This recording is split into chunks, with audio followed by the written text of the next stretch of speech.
businesses, they're probably doing well in comparison to their competition from a profitability standpoint.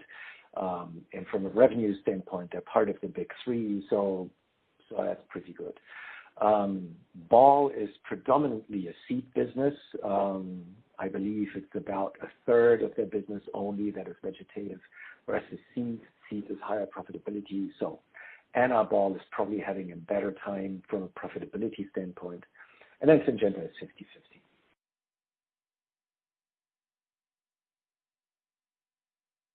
So when I think about that in terms of, I mean, how advanced is this industry in terms of, if I invest blob in a greenhouse, because again, you will know, how much perishables cost you in a year and all of that. How much thought's been given to that? Because again, I guess this is the problem of making a ton of acquisitions that actually, again, if you haven't put everything on your systems, you don't really know where you're making money, because often it's a case of, if you have crappy systems, you're just thinking, well, this acquisition is making me blob, and actually you're not necessarily fully allocating overhead, or, there are just bits that go missing as a result. And so, to me here, it's a case of,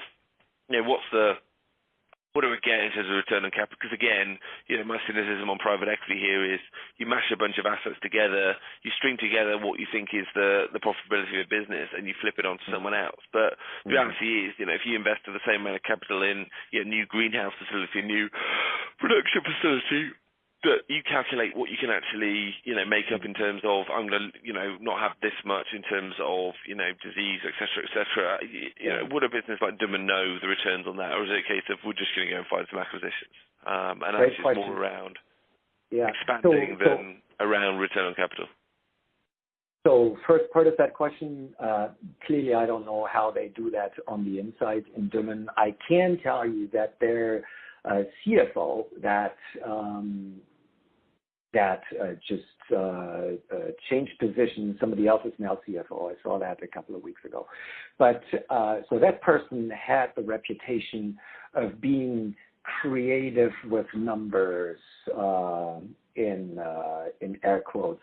And so Dummen once published a financial results. I believe that was for their 2014 fiscal year, and they said that they had 25% EBITDA on sales. And when I redid that calculation with the accounting rules that I was familiar with, I came out with 15. And so I mean any financial statements by Dummen, I would have a specialist take a look at, because certainly previously they had the reputation of putting a lot of lipstick on those animals. So to the question of how are those investment decisions are being made, I mean, as you can imagine, in a low margin business overall, people are hesitating to sink big capital or capex into infrastructure, which then gives you a certain capacity, and then the whole game becomes capacity utilization. And so some companies are more willing to do that than others.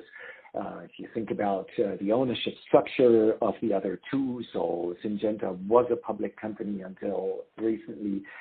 And of course, you can assume that CapEx needs to go through the same approval processes as everything else in a company of that kind. So you would expect a certain amount of rigor there.